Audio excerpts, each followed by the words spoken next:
Hola amigos del criptomundo, mi nombre es Juan Francisco Bolaños. Bienvenidos a Academia Blockchain. El día de hoy tenemos con nosotros a Jorge Ceballos Carrera, doctor en jurisprudencia, socio fundador del Lexim Abogados y ex catedrático universitario. Hoy conversaremos sobre el papel de los abogados frente a los desafíos y oportunidades que ofrece blockchain en el ejercicio de esta profesión. Empecemos.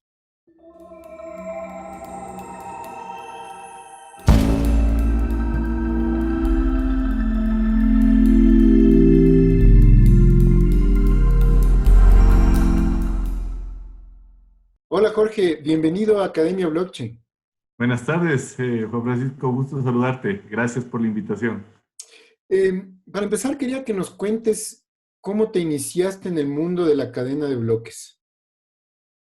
Bueno, hace como un año participé de una conferencia, la que se reputa como la más importante de los abogados a nivel mundial, abogados corporativos, y el 70% de la temática fue blockchain y machine learning.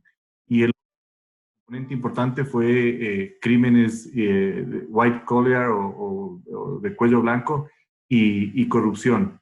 Entonces, literalmente la charla a nivel mundial fue totalmente abordada por el tema de blockchain. Y de ahí, obviamente, nació mi interés y mi incesante búsqueda de bibliografía, de documentación, de información especializada y vinculación activa con grupos del ecosistema blockchain. Y heme aquí hablando contigo, obviamente una persona muy conocedora y tratando de contribuir un poquito a esta nueva tecnología y nueva realidad. Excelente. Ahora, esto es un tema que llama muchísimo la atención porque todavía no se pueden ver las implicaciones pues, que se van a producir a lo largo del tiempo. ¿Y de qué manera tú piensas que blockchain va a transformar el derecho y la abogacía? Me refiero a que si esta tecnología representa una amenaza o una oportunidad para tu profesión. A ver, y yo creo que los abogados por formación hemos sido muy conservadores y además la tecnología siempre avanza mucho más rápido que la normativa. La normativa trata luego de hacer un catch-up de lo que efectivamente sale a nivel tecnológico. Yo creo que el blockchain definitivamente va a cambiar la realidad del mundo de la abogacía. Yo creo que entre los aspectos principales está el tema de que no va a haber un manejo discrecional de la documentación, de los contratos, de la normativa, sino que de alguna forma los agentes, los actores del blockchain van a ser al mismo tiempo los grandes custodios de la no discrecionalidad, de la trazabilidad y de la transparencia de esta documentación, que por cierto va a ser parte del Big Data. Entonces, al final del día, creo que efectivamente este no manejo discrecional va a ser uno de los elementos fuertes. Y lo mismo para un tema judicial, para un proceso arbitral, donde no se van a poder manipular pruebas, manipular documentos, porque va a haber la trazabilidad y la inmutabilidad de esa información. Entonces hablamos que eventualmente, gracias a este desarrollo tecnológico, podríamos decir que por un lado estarían los abogados, los profesionales que se sientan atraídos por esta tecnología y decidan adoptarla para estar al día en su profesión. Y por otro lado, tal vez los abogados, como tú dices, que sean más conservadores y que se nieguen a adoptar esta tecnología y eso eventualmente perjudicaría el ejercicio de su profesión. Sí, y tú mencionaste, hiciste una segunda pregunta, ¿esto realmente es una amenaza o es una oportunidad? Y yo te diría que como todo cambio, depende de la óptica con la que se lo mire. Yo no creo en sí mismo que es una amenaza. Yo lo que creo que cambia es el rol del abogado en la práctica de su ejercicio profesional. Yo diría que al final del día van a haber abogados que de alguna forma van a estar... eh, o sea, van a requerir nuevos skills, nuevas aptitudes, especialmente en temas como la presentación de demandas, por ejemplo, el manejo de lo que se conoce como due diligence cuando se compra un negocio y especialmente el tema de la redacción de contratos, por ejemplo. Y esto es el punto para mí de intersección clave y que está hoy a la vuelta de la esquina, que es el tema de los smart contracts. Entonces, al final del día, creo que desde el punto de vista de los abogados corporativos, que es lo que me atañe a mí. Por ejemplo, este punto de intersección, el tema de la redacción de contratos inteligentes, que se ha dicho de paso, ya sabemos en el mundo de los contratos inteligentes, no son ni inteligentes ni contratos. Así se retractó nuestro amigo Vitalin Buterin, que nos decía que él le hubiera querido, luego se arrepintió, digamos así, diciendo que no debía haberle llamado algo así tan catchy, como dicen los americanos, sino que debía haberle puesto persistent scripts. Entonces, dice, con todo lo que eso significa. Pero sí, yo creo que ahí está ese punto de intersección y temas donde efectivamente o te dejas que la tecnología te arrastre o efectivamente por lo menos las llegas a entender para estar a tono con la nueva realidad. Entonces, esto quiere decir que eventualmente en un futuro cercano podría haber una especie de amalgama o de mezcla entre abogados que saben programar o bien programadores que conocen de leyes o que son abogados, ¿no es cierto? Podría ocurrir ese fenómeno que actualmente nos parece muy extraño, pero es un tema pues multidisciplinario en el que se junta por un lado la tecnología y por otro el ejercicio del derecho. ¿Tú crees que eso llegue a pasar? A ver, yo no creo que esa sea realmente la tendencia natural. Yo creo que sí vamos a ver abogados con fortalezas tecnológicas y sí vamos a ver programadores con fortalezas legales. De hecho, como en todo ámbito profesional, por ejemplo, existen una cantidad en patentes, una cantidad de abogados que son a su vez ingenieros químicos. En materia tributaria existe una cantidad de abogados que son a su vez contadores, pero no se han desplazado las profesiones. Yo lo que creo que más bien vamos a ver a futuro son equipos multidisciplinarios, liderados, y esa es mi visión, por programadores, complementados por abogados, seguramente en ese equipo multidisciplinario también un analista financiero, alguien muy vinculado, no se diga en el mundo de las criptomonedas, y seguramente alguien de la industria en donde se va a aplicar, por ejemplo, ese contrato inteligente. Entonces, creo que esa más bien va a ser la conformación, pero creo sinceramente que va a estar liderado por programadores. Y volviendo al tema de los contratos inteligentes, que como tú dices, no son ni contratos ni son inteligentes. Uno de los grandes debates pues que se vienen escuchando es, teniendo en cuenta que un contrato inteligente se ejecuta descentralizadamente, ¿no es cierto?, en nodos que se encuentran distribuidos a lo largo y ancho del mundo, y que eventualmente no existiría una jurisdicción definida, ¿no es cierto?, que pueda aplicar a la ejecución de esos contratos. ¿Cómo tú piensas que eso se podría solucionar? Porque bajo la visión actual, efectivamente esos contratos se ejecutan sin una jurisdicción determinada. Y sumaría tal vez a tu pregunta, sin una autoridad de control o una autoridad supranacional que controle estos temas. Yo creo que ese definitivamente es uno de los grandes debates que se van a dar. Obviamente, tanto en el sistema americano o anglosajón del derecho, como en los derechos, como en los países como Latinoamérica, que tenemos lo que se conoce como el sistema civil del código francés, no quiero entrar en detalles aburridos de abogados, pero lo que quería decirte es, en ambos, de alguna forma, prima lo que se conoce como la autonomía de la voluntad de las partes. Es decir, mientras sean contratos, para mí, bilaterales, es decir, y que de alguna forma es parte de la esencia en sí misma del blockchain, que son tendencias peer-to-peer, y se ejecuten los contratos y te asignen a ti el inmueble a cambio de dinero, el activo a cambio de Ethereum, lo que eso fuera, creo que no debería entrar a ser regulado por nadie. Más bien la preocupación allí debería ser el tema tributario, el dónde se generan esas rentas y qué estado debe ser el llamado a cobrar por los beneficios que se generan o que se derivan de esos contratos. A mí más bien pensaría, y no por la naturaleza de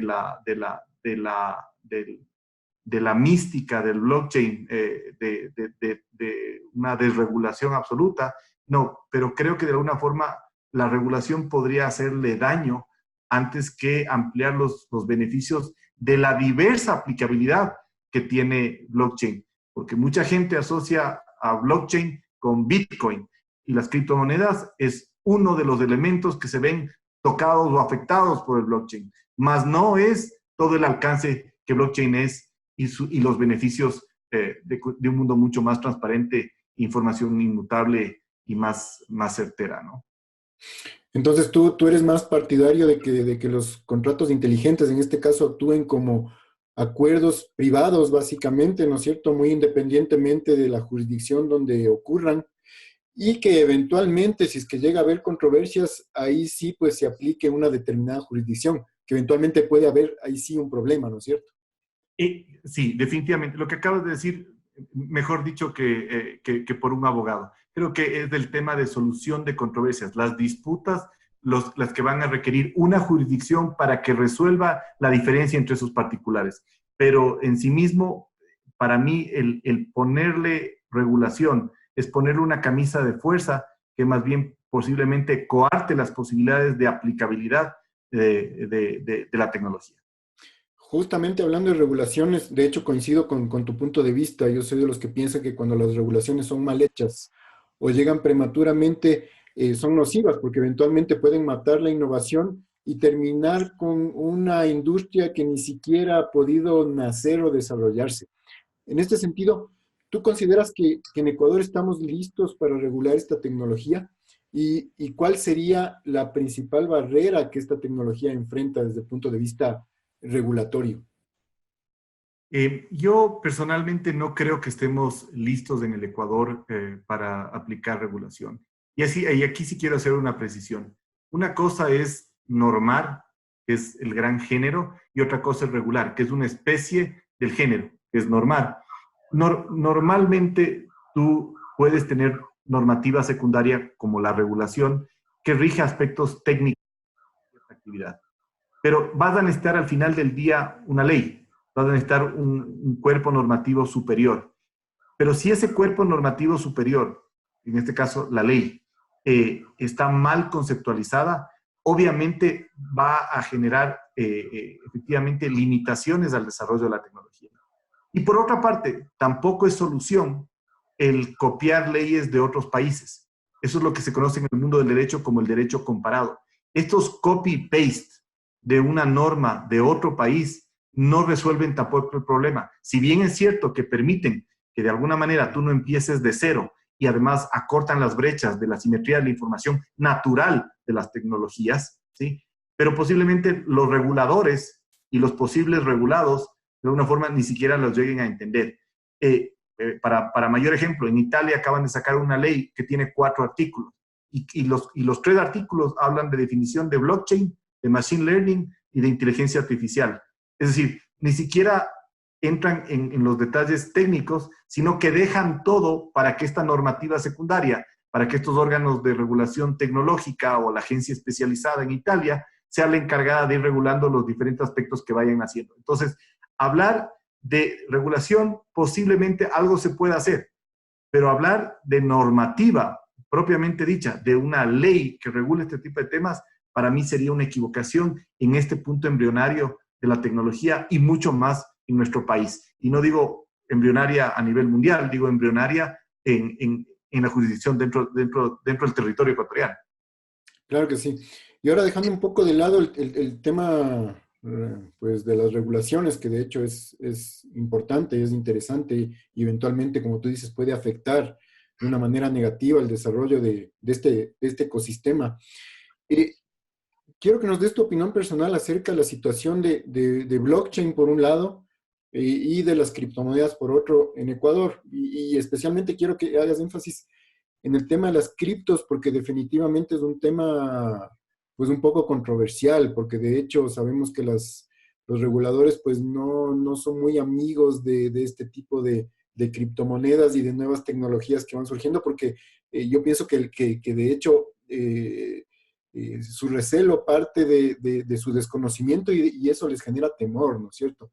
En relación a estas nuevas tecnologías. ¿Qué es lo que piensas tú al respecto? Voy a tomar tus palabras. Este temor es uno de los peores enemigos. Tomar decisiones por miedo en lugar de por esperanzas, creo que ya es un punto de partida equivocado. Al final del día debemos partir por un gran espacio de educación y de capacitación, porque la gente asocia a la tecnología blockchain con las criptomonedas. Y como dijimos antes, esta es una tecnología que apalanca el desarrollo de las criptomonedas, pero no es una criptomoneda. Entonces, hay que, de alguna forma, disociar esos dos conceptos y hablarlos por separado. Hay que hablar de las bondades de blockchain y las diferentes aplicaciones en temas agrícolas, en temas de energía y los múltiples usos que se le pueden dar. Hay que educar a la población, porque al final del día, cuando esta gente se vea inmersa en esta nueva realidad, en este nuevo mundo, donde hay un mundo mucho más paralelo, más llano, más transparente, de relaciones uno a uno, peer-to-peer, creo que de alguna forma la sociedad se va a empoderar y de allí va a ser el punto de partida de decir, esto hemos sacado. Ejemplos de eso son muchos, las transferencias de dinero de migrantes de un país a otro. Creo que eso va a hacer que le dé fortaleza y robustez a las creencias, para mí, equivocadas, que hoy por hoy, inclusive empresarios, gente que aparentemente es educada, le vinculan a las criptomonedas con el blockchain y obviamente asocian a varios de los hechos que se vincularon con temas de lavado de activos, de manejos de estas criptomonedas aparentemente por mafias, que además los medios de comunicación se han encargado de difuminar. Son todos estos demonios y no han sacado a la luz los elementos positivos del blockchain como tecnología, como tal. Entonces creo que hay que partir el concepto, hablar de las bondades del blockchain, sus distintas aplicaciones, hablar de la criptomoneda e inclusive, hablando de las criptomonedas, hablar de que cualquier moneda del mundo tiene fluctuaciones y tiene especulación y que obviamente la criptomoneda no está exenta de esa fluctuación y hasta de la especulación. Y en teoría económica, la especulación es necesaria. Desde el punto de vista económico, académico, la especulación no es una mala palabra. La especulación es parte natural de la volatilidad de las monedas. Y eso es lo que le ha pasado en este caso, a Bitcoin y a otras criptomonedas. Eso no es un pecado, eso es parte de la naturaleza del manejo de valor y del medio de pago en que se constituye una moneda. Jorge, tú hablas de que la educación es un factor fundamental para que estas tecnologías vayan siendo adoptadas y la gente empiece a perderles el miedo. De hecho, yo suelo decir que si es que pretendemos que haya adopción, primero tiene que haber educación.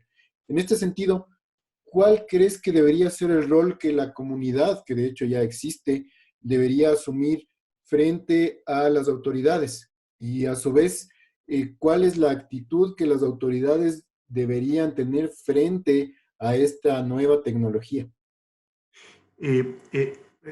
También recojo una de tus preguntas y es, ¿debería haber regulación? Yo diría que en todo caso, si hay regulación, tiene que esa regulación nacer del entorno y del ecosistema de la gente vinculada a blockchain.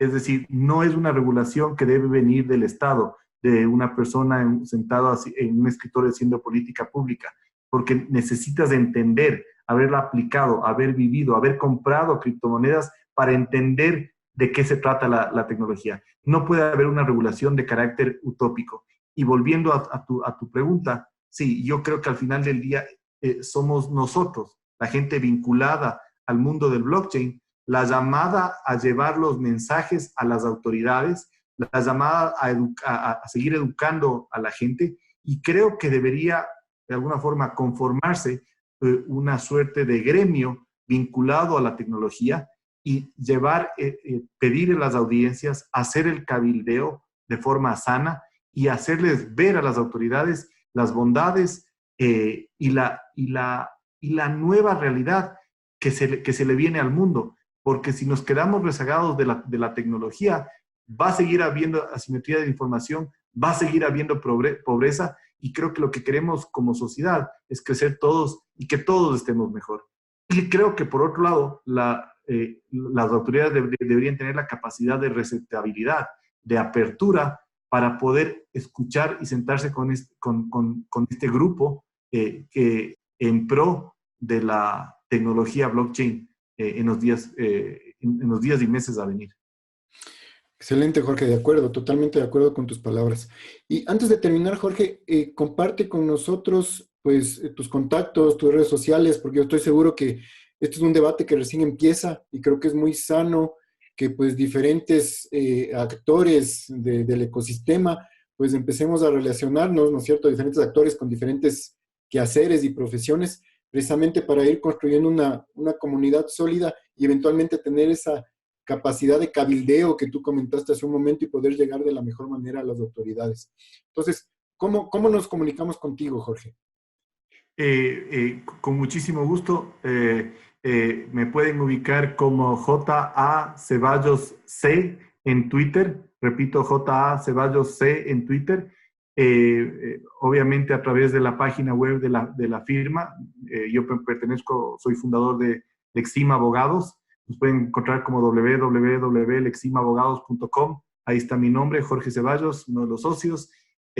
Ciertamente a través de mi correo electrónico. Y si desean, igual por WhatsApp, con muchísimo gusto, 099-276-7971. O a nivel internacional, más 593-992-767971. Estaré encantado de poder participar y de ser uno más que de alguna forma aliente esta nueva realidad del mundo.